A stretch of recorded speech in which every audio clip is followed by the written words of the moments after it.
Yan. So, from the issued share capital, you add the subscribed share capital of 50,000. So, paano nyo nakuha yung 50,000? So, meron kayong 250,000 na subscribed share capital kanina minus debit na 200,000. So, ang balance na lang ng subscribed share capital nyo is 50,000. Yun, 50,000 na lang. And then, you have subscription receivable. Magkano yung balance ng subscription receivable nyo? So, initially, meron kayong subscription receivable of 187,500. Yan, since 2,000 were already issued and paid minus 150,000. So, 187,500 minus 150,000 is 37,500. Negative siya. So, ang total share capital, 312,500. So, under both methods, the same lang yung ending balance ng shareholders' equity nyo. Pero ang most commonly used, memorandum method. Mas simple siya na gamitin kaysa sa journal entry method. Yan. So the subscription, remember, the subscription receivable is presented as deduction. So contra equity account siya. Yan. Most companies use the memorandum method. Yan. So in the succeeding illustrations, memo method lang daw yung gagamitin natin. So clear ba sa inyo paano yung journal entries upon subscription, upon payment, upon issuance? Or may question kayo, hindi kayo naintindihan, balikan natin.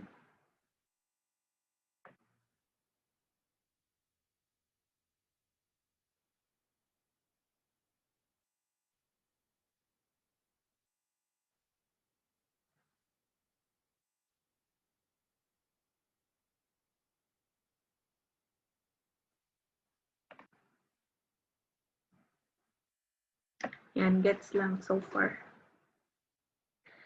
So now we proceed with the classes of share capital. So meron tayong two classes. First, ordinary shares and preferred shares. Common stock or preferred stock. So i-discuss natin yung difference ng both. First muna is ordinary shares. So this represents the residual corporate interest that bears the ultimate risk of loss and receives the benefits of success. Ordinary shareholders are guaranteed neither dividends nor assets upon dissolution, but they generally control the management of the corporation and tend to profit most if the corporation is successful. Yes, ganyan talaga yung mga account titles na gagamitin. So when you are accounting for corporation, meron kayong bagong account titles used, which are, ano ba? Share capital, subscribed share capital, subscription receivable. Yun, ano pa yung mga bagong unissued share capital, mga bagong account titles na gagamitin sa accounting for corporation. And yung presentation ng each account titles, ganito sa balance sheet. Ganito siya. Ganito nyo i-list down yung mga account titles sa balance sheet nyo. Yan. So, ang sinasabi dito, ang ordinary shares daw bears the ultimate risk of loss. Kasi, inuuna muna yung mga may preferred stock.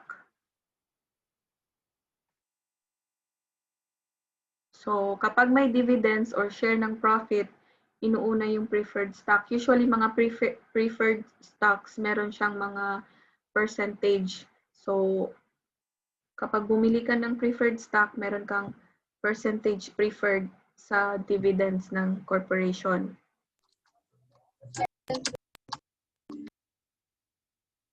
Yan. So, uunahin mo na yung mga preferred stocks and then kapag may natira, isa-share siya sa ordinary shares. Yan. Bakit sinabing receives the benefits of success? Kasi kapag super successful yung corporation, maraming matitira sa ordinary shares. Kasi limited lang yung share ng preferred stock. Based lang sa agreement or sa face ng shares kung magkano yung preferred na ibibigay sa kanya. So since nakuha na yung ano and meron pang maraming natira para sa mga ordinary shares, so sila yung makaka-receive ng mas marami kapag super successful yung corporation. Yan.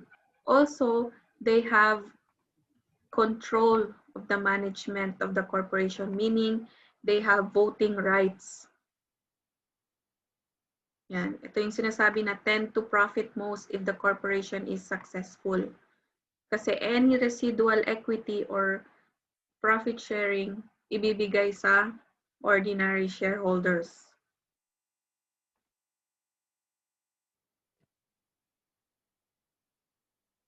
So, ang preference share stocks, since preferred sila, wala silang voting rights. So, ang voting rights nasa ordinary shareholders lang. If an entity has one class of share capital, it necessarily is an ordinary share capital because the corporation code prohibits the issuance of only preference shares without ordinary shares. So ordinary shareholders generally enjoy the same rights with no preference over the shareholders. 4 basic rights of ordinary shareholders. So you have the right to attend and vote in shareholders meetings. You also have the right to purchase additional shares, also known as preemptive right or stock right.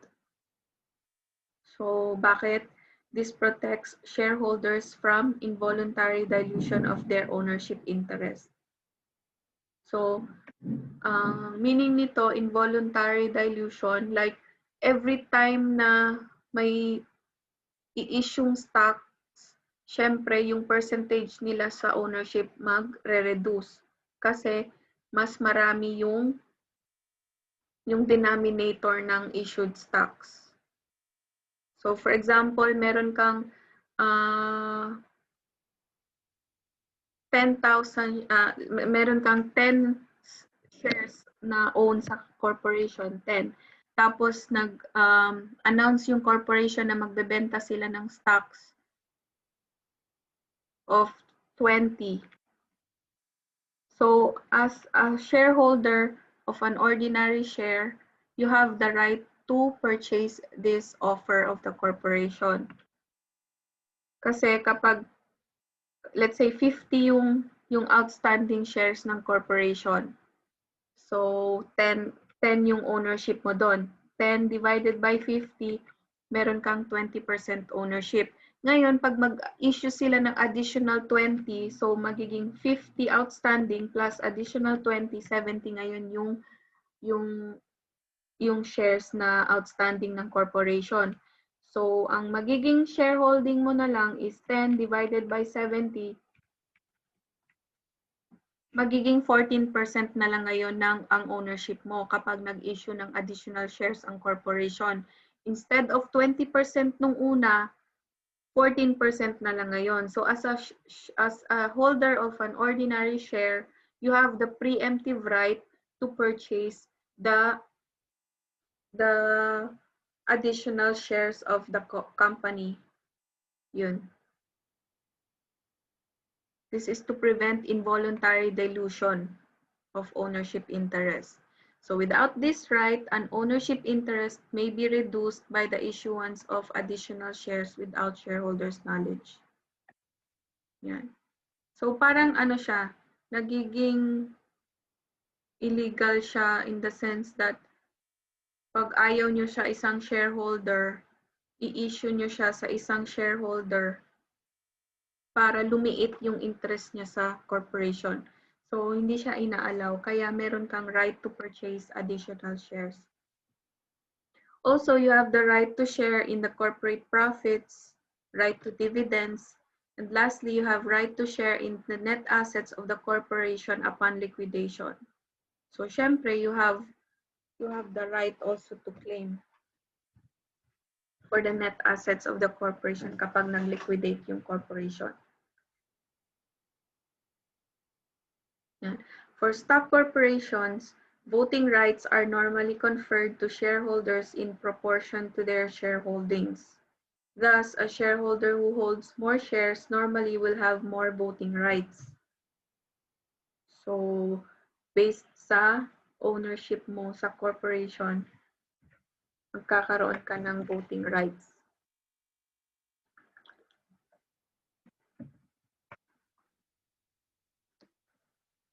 You also have Class A and Class B type of shares. So, normally, Class A will have more voting rights than other class. So the class with more voting rights is sometimes called super voting shares with the purpose to give key company insiders greater control over the company's voting rights. Yan. So binibigay daw yung Class A kapag executive ka or founder ka ng corporation.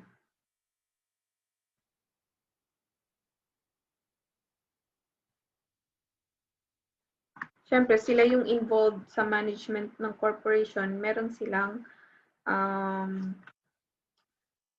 like more voting rights.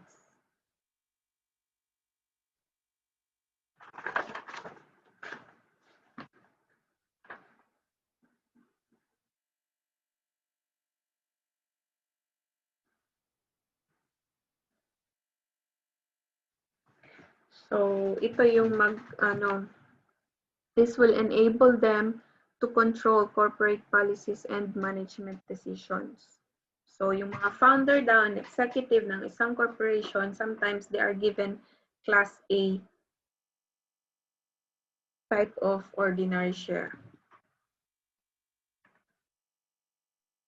Yan. So, next you have the preference shares or preferred stocks. So shares that give the holders thereof certain preferences over the shareholders. So it may include priority claims over dividends, net assets of the corporation in the event of liquidation. So sometimes ang corporation para maka-attract ng investors, mag-i-issue sila ng preferred stock. So preferred stock meaning meron silang first right for dividends. And in case of liquidation, meron silang preference. So, for example, siguro meron silang preference over, let's say, 20% of the dividends mapupunta muna sa kanila before i-share sa ordinary shares. So, ganyan yung concept ng preference shares. So, in exchange for such preferences, shareholders sacrifice certain inherent rights of ordinary shareholders, which is the voting right over election of directors and officers. So one purpose of issuing preference share is to broaden investor appeal, thereby increasing the corporation's opportunity to generate equity financing. Yan, sinasabi ko na para maka-attract ng additional investors to finance their business.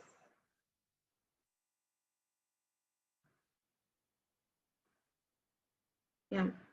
So, not always ang issuance nyo ng share is the same as the par value of the share or magkano yung stated value ng share of stock nyo based sa articles of incorporation. So, ang difference is credited to share premium.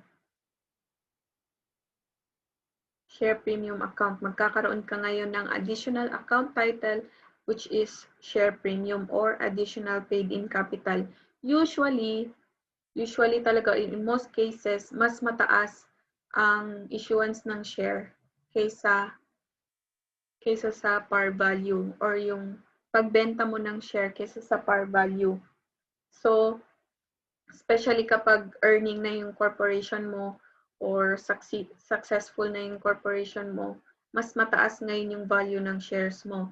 So, every time you issue shares above par, you credit the difference under share premium account.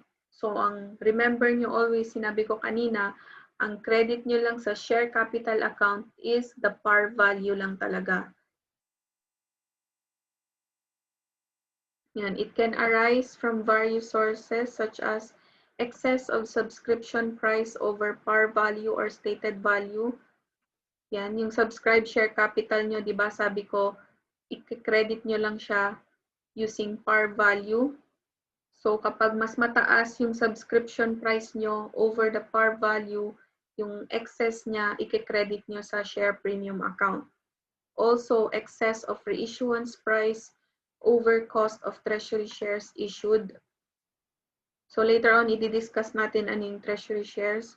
And then, distribution of small stock dividends. Kapag immaterial naman, nag-distribute kayo ng small stock dividends, sa share premium na lang siya kine-credit.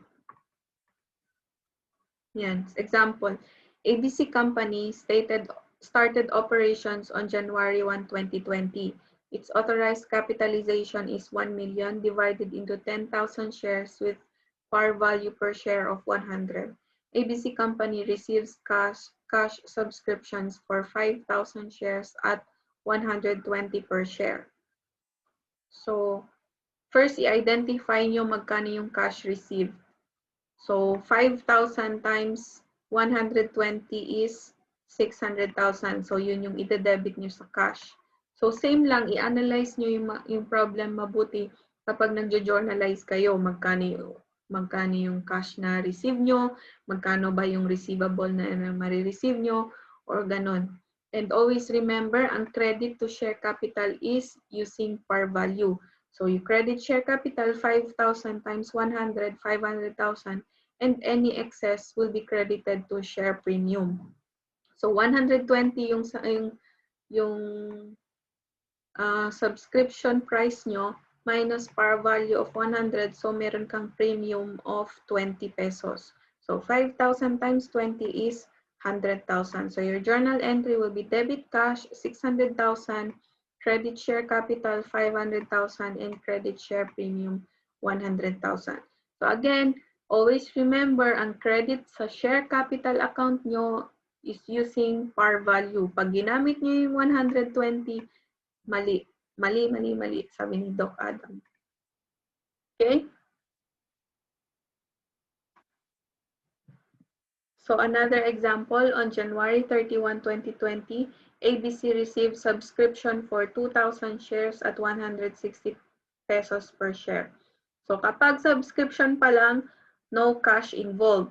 So again, i-analyze niyo yung problem. Pag sinabing cash, ide-debit niyo yung cash. Pag sinabing subscription pa lang, ide-debit niyo subscription receivable. Ano yung ide-debit niyo sa subscription receivable? Using the subscription price, which is 2,000 yung share subscribed times 160 per share subscription price. So total receivable nyo is 320,000. And then credit subscribed share capital, again, remind ko sa inyo, ang credit nyo sa subscribed share capital or share capital is using par value only. So 2,000 times 100, 200,000. So any difference between the subscription price and the par value is credited to share premium account. So 2,000 times 60 pesos, 120,000. Ganun yung concept ng share premium account. Okay? So again, ito na naman siya. Share capital and subscribed share capital are credited at par value regardless of the subscription price. So always ang credit nyo ng share capital and subscribed share capital using the par value. And then share premium is credited at the subscription date even for subscriptions which are not yet paid, provided that it is probable that total subscription price will be collected. So ano ba yung probable? Kapag sa accounting, tinanong kayo ano yung probable, ang definition ng probable is more likely than not. So later on, maririnig nyo yung term na more likely than not or probable. Yun yung meaning ng probable. More likely than not. So mas mangyayari siya kesa hindi mangyayari. Yun yung probable. Yan. So ganito ngayon ang itsura ng, ganito yung computation ng contributed capital. So So share capital 500,000, subscribe share capital 200,000. Share capital ito. Subscribe share capital ito 200,000. Subscription receivable 320,000 ito. 'Di ba? Negative siya. So kahit na receivable siya, huwag niyong ilalagay sa asset sa balance sheet. Mali 'yun. Kahit na subscription receivable siya, equity account siya. Okay? Sa contra equity account. And then share premium 100,000 dito plus 120,000 dito, 220,000. So total contributed capital is 600,000. So remember nyo ang formula na to kapag tinanong kayo sa problem, how much is the total contributed capital? Ganito yung formula. So share capital plus subscribe minus subscription plus share premium equals total contributed capital. Okay?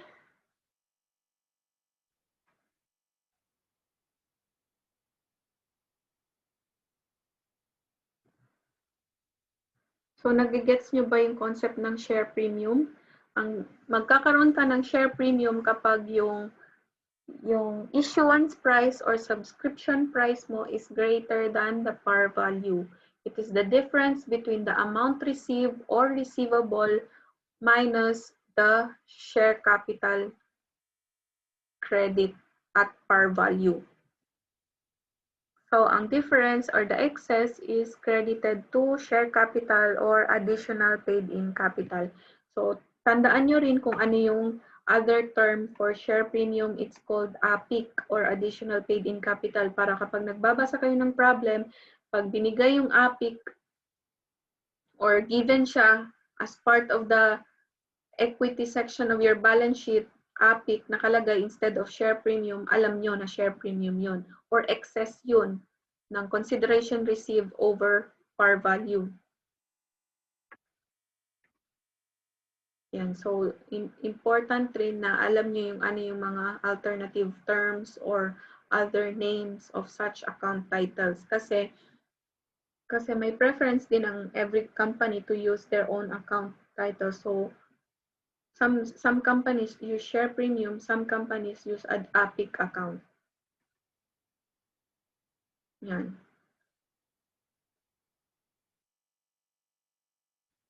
Okay, kapag may question kayo, tanong lang.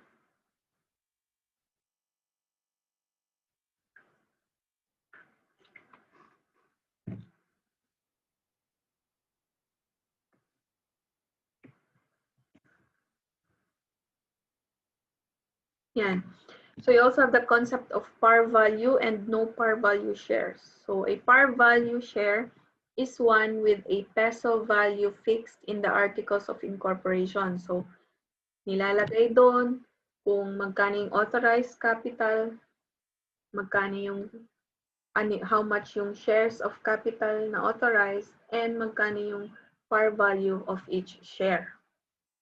Nilalagay yan sa articles of incorporation with the purpose to fix the amount of issuance price and it appears on each share certificate issued. So pag may binili kayong share sa isang corporation, example, bumili kayo sa Jollibee, may ibibigay silang sa inyong share certificate. Doon sa share certificate, nakalagay yung par value ng share na binili nyo. Okay? A par value share cannot be issued below its par value. So may isang prohibition din tayo. A par value share cannot be issued below its par value. A no par value share is one without a peso value fixed in the articles of incorporation.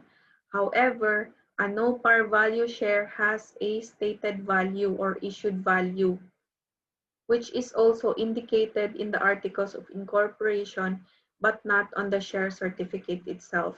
So ang difference lang between par value share and no par value share, wala siya sa share certificate nakalagay kung magkano yung par value ng certificate na yon. Pero both may stated value nakalagay sa articles of incorporation. Yan. A par value and no par value shares are distinguished by the presence or absence of a value per share on the share certificate. So yun lang yung pinaka-difference niya. Under the Corporation Code, no par value shares should not be issued for a consideration less than 5 pesos per share. So meron kang limit. The excess of subscription price over stated value is credited to share premium. So same lang. Instead of par value, stated value yung gagamitin nyo. And yung excess ng subscription price is credited to share premium. Sample.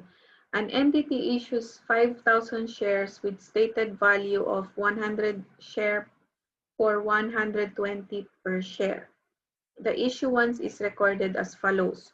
So debit nyo cash, 5,000 times 120, 600,000, and then credit share capital, 5,000 times 100, which is the stated value, 500,000, and share premium, the difference between the price, 120 minus 100, which is 20 times 5,000. So ang share premium nyo is 100,000. Under the Corporation Code, ordinary shares may be issued as either par or no par value shares. However, preference shares should only be issued as par value shares. So meron na naman kayong restriction sa Corporation Code nyo. Yung mga preference shares daw, bawal i-issued without par. Okay? So you also have the concept of legal capital. The portion of contributed capital that cannot be distributed to the owners, meaning hindi siya madi-declare as dividends during the lifetime of the corporation unless the corporation is dissolved and all of its liabilities are settled first. So may restriction ka as to declaration or distribution of dividends. So part ng capital nyo, bawal siya i-distribute sa owners. So legal capital is based on the concept of trust fund doctrine, which states that the share capital of a corporation is a trust fund held for the protection of its creditors. It is computed as follows. So for par value shares, legal capital is the aggregate par value of shares issued and subscribed. So kapag par value shares daw, share capital issued and subscribed. So ito yung part ng legal capital nyo. And then for no par value shares, legal capital is the total consideration received or receivable from shares issued or subscribed. Total consideration refers to the subscription price inclusive of any amount in excess of stated value. So kapag no par value, kasama yung share premium. Okay, ganito. So the equity section of ABC Company's Statement of Financial Position shows the following information. So important, kapag tinanong kayo how much is the legal capital balance of a corporation, sa problem, i-identify nyo kapag par or no par siya. Kapag par siya, may stated par, ang gagamitin yung contributed, ang gagamitin yung legal capital is share capital plus subscribed share capital based dito. Yan. So So 6% preference share capital, 100 par value, 200,000. Share premium. So ito, sa preference share may 6%. Ang meaning nito, 6% meron siyang dividends. May right siya of 6% out of the total dividends declared. So ganun siya, meron siyang percentage na preferred. And then share premium, preference share capital, 50,000. Ordinary share capital, 800,000. Share premium ordinary share capital, 300,000. Subscribed share capital ordinary, 100,000. Subscription receivable ordinary, 50,000. Retained earnings, 400,000. So compute for the legal capital assuming ordinary shares are par value shares and number 2 ordinary shares are no par value shares. So sinong maka-compute? Number 1, ano yung sagot? Based dito sa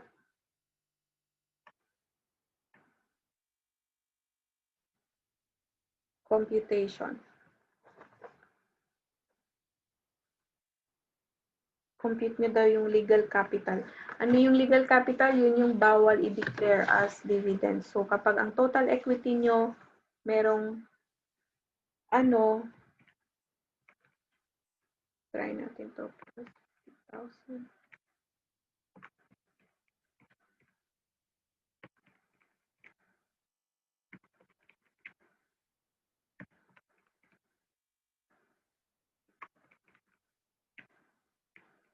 Kapag meron kayong total equity of 1,800,000, yung legal capital amount, bawal siya i-declare as distribution to owners. Wala. Anong sagot? Number 1, magkano yung number 1?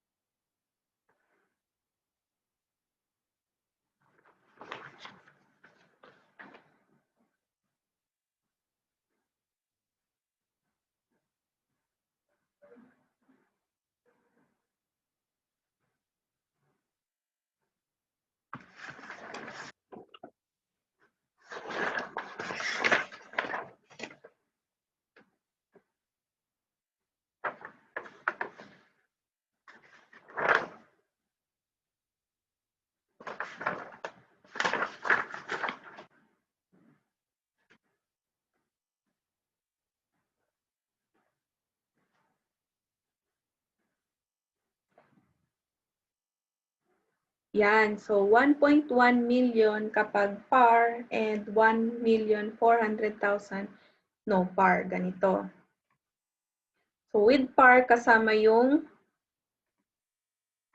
amount ng share capital, preference share, and ordinary share, plus subscribe. So, yun lang yung legal capital with par. So, ang share capital plus subscribe lang. Kapag no par naman, kasama yung mga premium. Premium ng ordinary shares lang.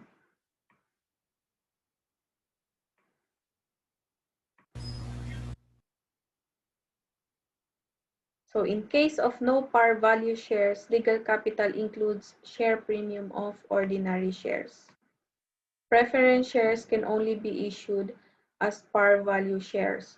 Thus, the share premium of the preference shares is not included. So, di ba na-discuss natin kanina na preference shares should be issued at par value shares. So, hindi sila pwede i-issue no par. So, meron talaga silang laging par. So, yung premium na to, excluded siya sa legal capital under no par. So, ilagay nyo lang yung share capital ng preference, share capital ng ordinary, and then premium ng ordinary plus subscribe. Wala namang subscription.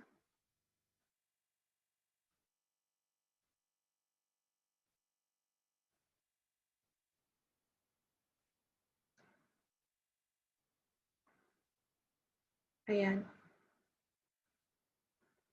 So, ito yung under no par 1.4 million. So, remember nyo lang to. Mga concept na to. Again, ano yung legal capital? The portion of contributed capital that cannot be distributed to the owners during the lifetime of the corporation unless the corporation is dissolved. And all of its liabilities are settled. Bawal siyang galawin. Yung capital na bawal galawin. Yan.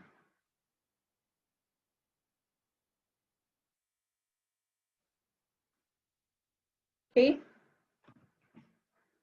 So, kapag nag-i-issue kayo ng shares, usually, meron talagang costs yan. Like you pay for government fees, legal, accounting, and other professional fees, commission and underwriters fees, or brokerage